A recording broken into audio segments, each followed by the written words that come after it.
I got a feeling it's going to be a lot easier. See how I put the old pool pump, the pump in there too, because it weighs so much. I just ground it into the concrete. But look at this now.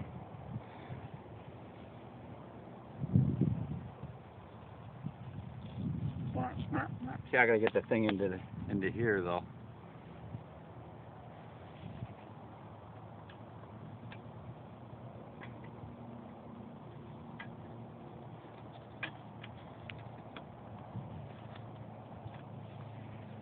Think about these two hands, huh?